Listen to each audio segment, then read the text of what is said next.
We in the world of Christianity typically celebrate two holidays. Now, I'm really totally aware that in the Old Testament, God edicted. He told the people by edict, by law, that I want you to celebrate certain days. I want you to remember what I have done, and I want you to celebrate them in certain ways. And you move into the New Testament, and there's no such edict. And yet for centuries now, Christians have gathered together and they've set apart 2 days that they celebrate. They make holidays. We do that as a country, don't we? We have holidays we set apart. So it wasn't but a few weeks ago we had the Thanksgiving holiday. It's a day set apart to be thankful.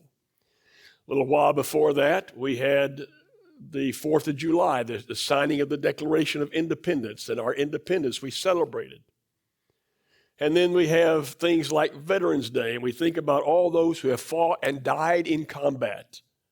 And we typically do that. Well, the world of Christianity did the same thing. They decided there are 2 days that we ought to remember in a special way. And the interesting thing is, they chose the 2 days that are the most important days in all the world, all the history of time. There are no 2 other events that are more important than these 2 events. One is the day that Jesus entered into this world.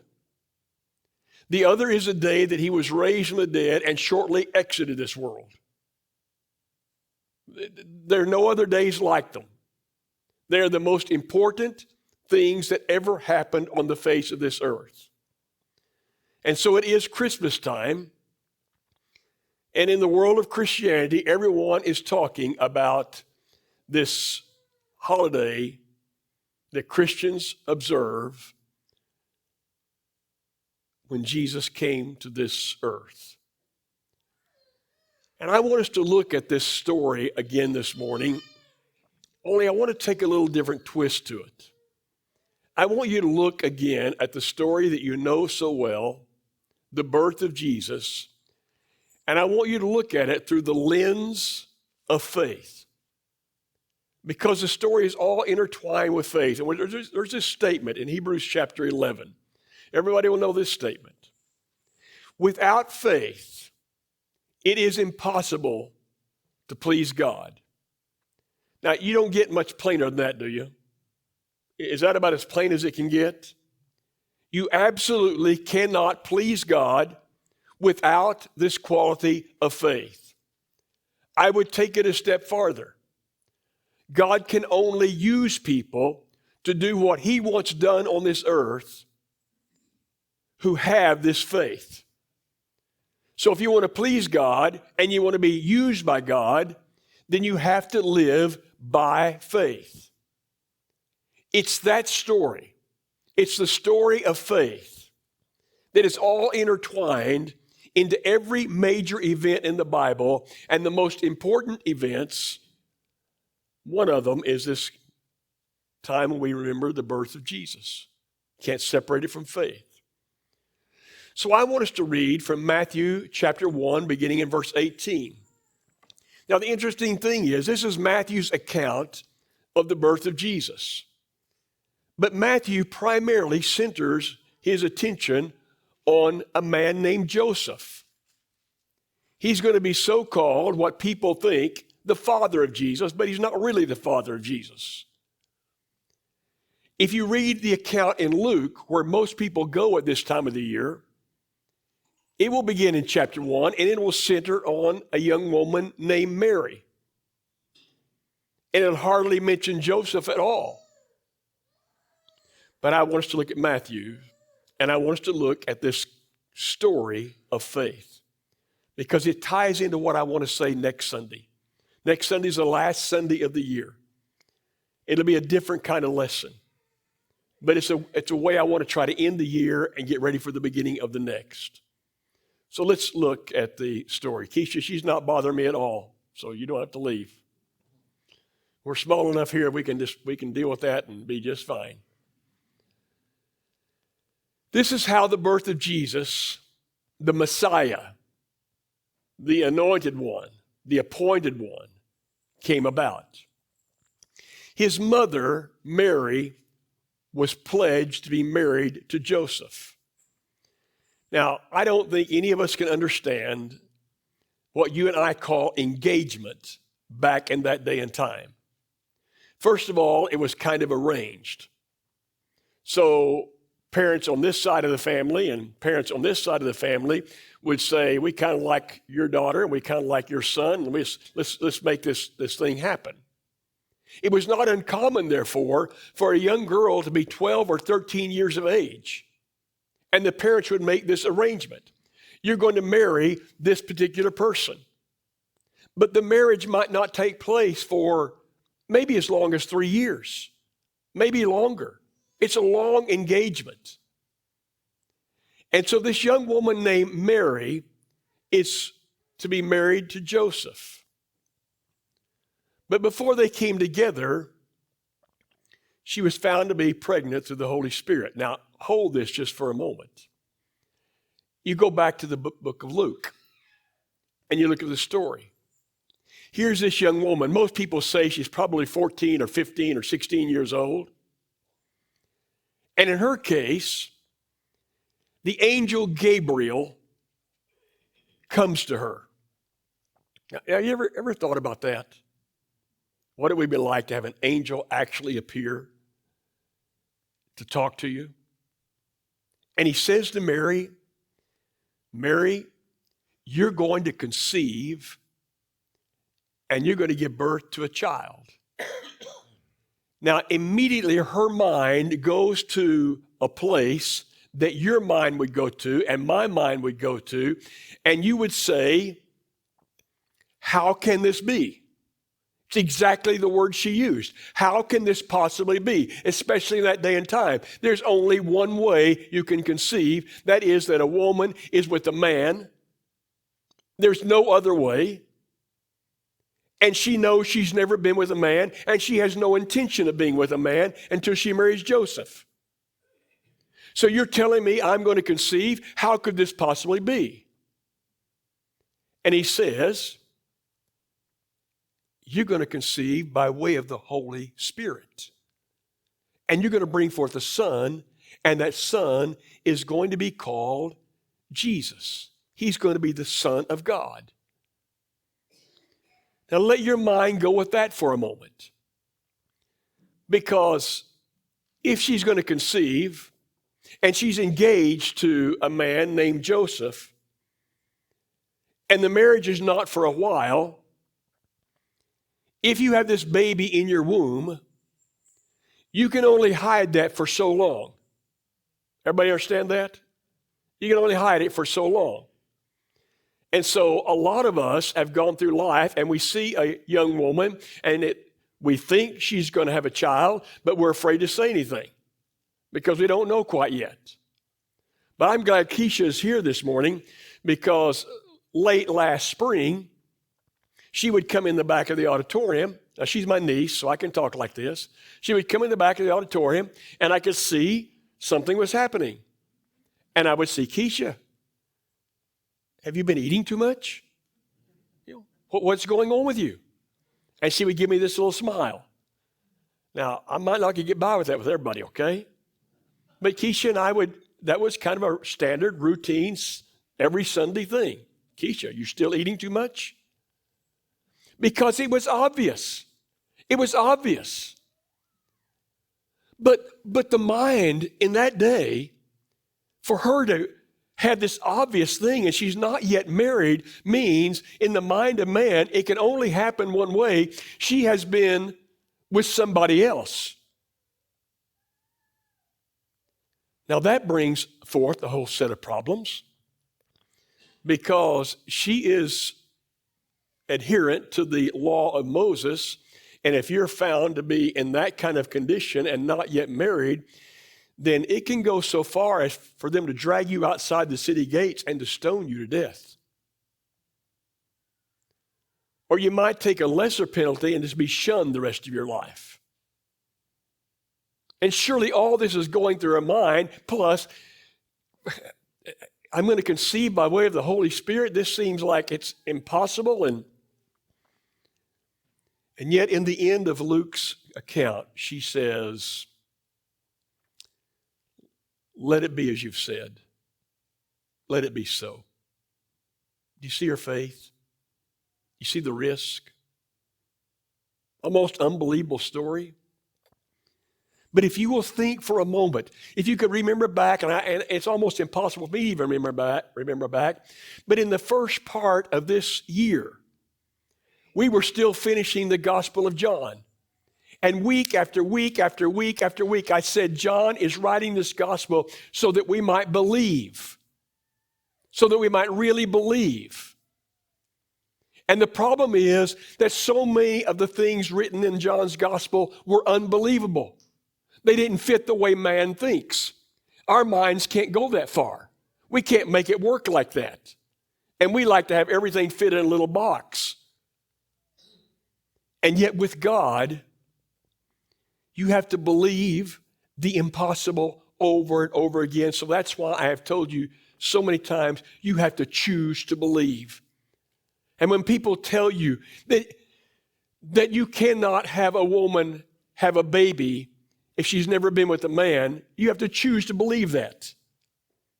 You have to choose to believe that a fella can be swallowed by a great fish and live through it for 3 days. You have to choose to believe story after story after story. And so Mary has this wonderful quality called faith. Let it be so. I will do what you say. But now, the moment she's probably dreaded, because here she is getting closer to time she should marry Joseph, and Joseph saw what you and I see and what I saw with Keisha. He saw the evidence. But because he was faithful to the law. Now that's in the Old Testament, that's kind of how you were faithful to God. Today we talk in the New Testament about being faithful to whom? God through Jesus. We don't use that word law because Jesus came to move away that law, to set it aside. It was just a good man. That's really what it says in another translation. Joseph was a good man. And I think that's interesting at this time of the year, because what I find at Christmas time, though I believe as you get older, Christmas means less and less. It's harder and harder to get in the Christmas spirit. Do you know that as you get older? When I was a child, I would look at those presents and could hardly wait. And when I was a father to young children, I would watch them look at those presents and they could hardly wait, and I would get excited. And when I was a grandfather to little children, I would get that kind of excitement. And now things are changing and changing and changing. Everybody kind of understand that? It's just the kind of the way this thing all works. But it brings out the good in us. I'm glad Greg mentioned the gifts that were given to 2 different families this week. I wish you could have seen, if you didn't see what was piled up back in that other little auditorium over there, the number of gifts that would go to 2 families. Both had a mother and no husband involved. One mother had 2 little girls, one mother had 2 little boys. The number of presents, I could hardly wait for them to be delivered, because I wanted those children to see and feel what I saw and what I felt when I was a little boy. And not only that, I know that there's one couple in this congregation that walked down to the city office or drove down to the city office and went inside and said, we want to pay 2 utility bills for a month. They even went that far. The good that comes out in people is amazing to me, especially at this time of the year. Joseph was a good man. He had every right to be angry. He had every right to be mad. He had every right to storm out of this place. He had every right to haul her out to the edge of the city and have her killed. He didn't want to. He didn't want to put her in a public, embarrassing situation because he was just a good man. So he decided that he would break this marriage apart, this engagement apart, very quietly. Now, I don't know how you do it quietly, but he was determined to do it quietly. And now something happens. But after he considered this, an angel of the Lord appeared to him in a dream. Now, for Mary, it's Gabriel comes and talks. But Joseph, the angel, appears in a dream. Now, you kind of wake up from a dream and you wonder, was that real? Okay? You kind of wonder. Do you realize this is really the only place in the entire Bible you read about Joseph to any extent at all? Oh, there'll be a place later on in one of the Gospels where they say, isn't this Jesus, Joseph's son? You'll hear his name. This is the only place you're going to get to learn about Joseph. And an angel said to him in a dream, Joseph, son of David, do not be afraid to take Mary home as your wife, because what is conceived in her is from the Holy Spirit. Now, how easy is it for you to believe that if you're Joseph? If it's never happened before on the face of the earth, if it's never happened since on the face of the earth, how easy is it to come to grips with that and believe that? And it kind of makes me feel like I want to turn around and say, oh yeah, here comes another one. Don't try to convince me of this kind of deal. I've heard that kind of stuff before. But when you're dealing with God, you learn to believe that which is unbelievable. Man's mind to a woman's mind. Everybody have that? It's the key to living by faith.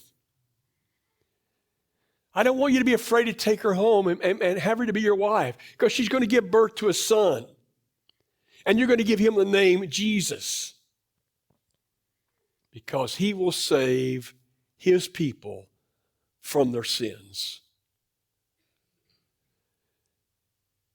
All this took place to fulfill what the Lord has said through the prophet. The virgin will conceive and give birth to a son, and they will call him Emmanuel, which means God with us. When Joseph woke up, he did, you need to underline that some way, he did what the angel of the Lord had commanded him. He did. Faith is not only believing that which is impossible. Faith calls you, it propels you, it compels you, propels you to follow through.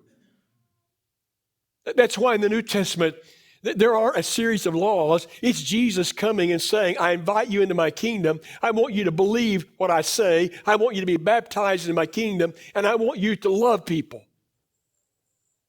And I want you to have mercy with people. And I want you to be kind to people and compassionate with people, all people. And I want you to forgive people. And I want you to live moral lives. And we do that because of faith. We walk out and we really try to do that because of faith, as hard as it is sometimes. Would you believe that I get disgusted with people once in a while? Would you believe that? Would you believe there are days I would rather be kicked by a calf than deal with another person? And yet, the calling of Jesus Christ is you love people and you be generous and kind with people. That's why we're going to miss Pat so much. She had the gift.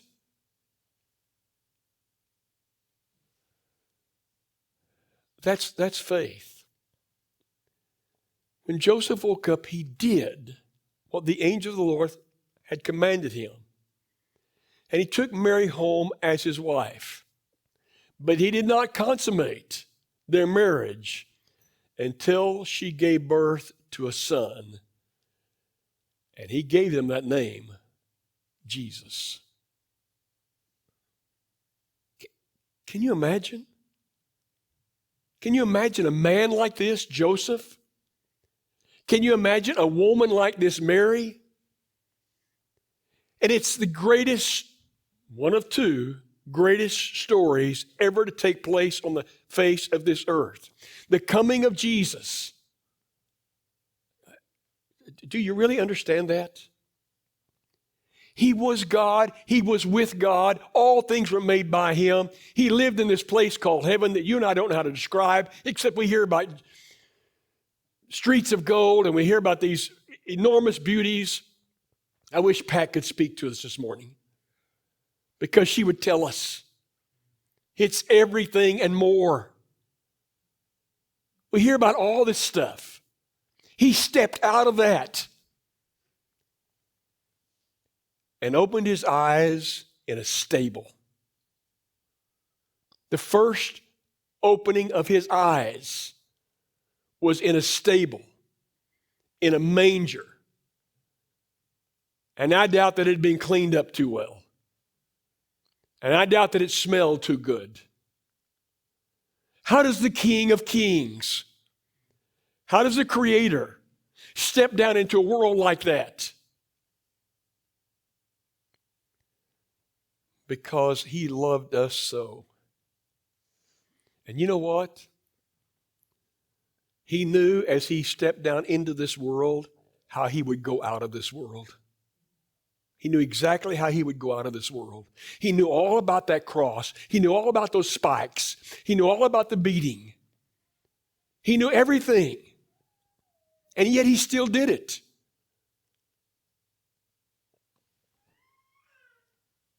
So,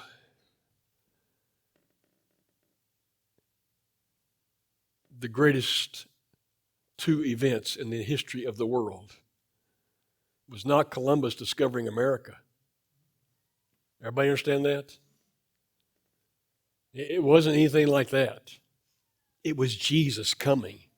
And then Jesus being raised from the dead, and Jesus going back into heaven shortly after he was raised from the dead, waiting for us all to come.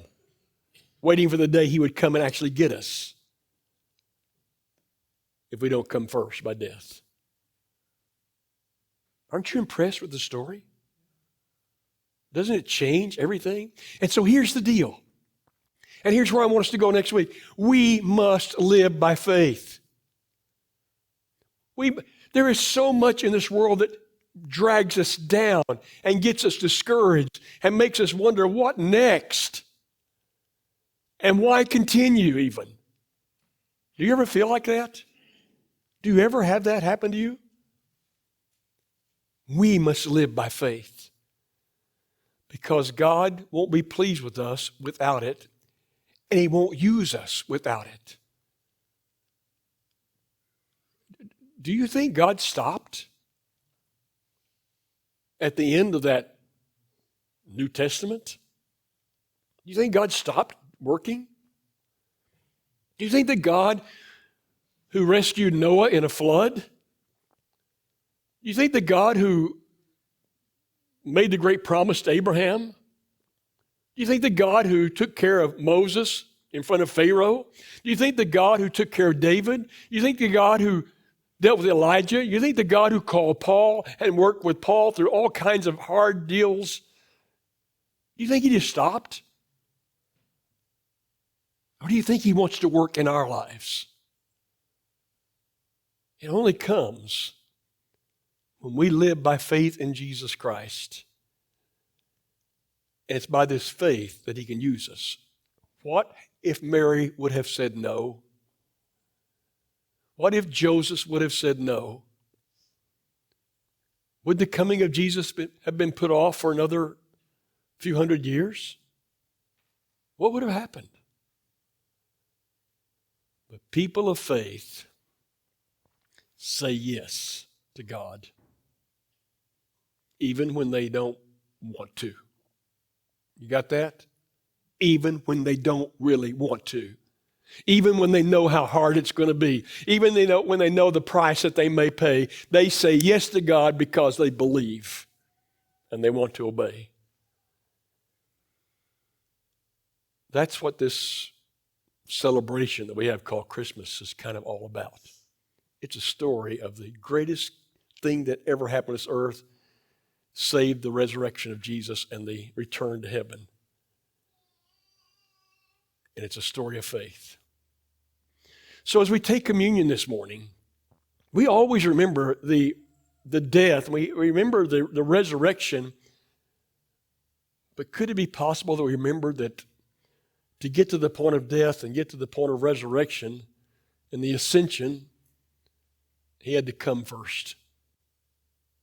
And the coming was a mighty big deal.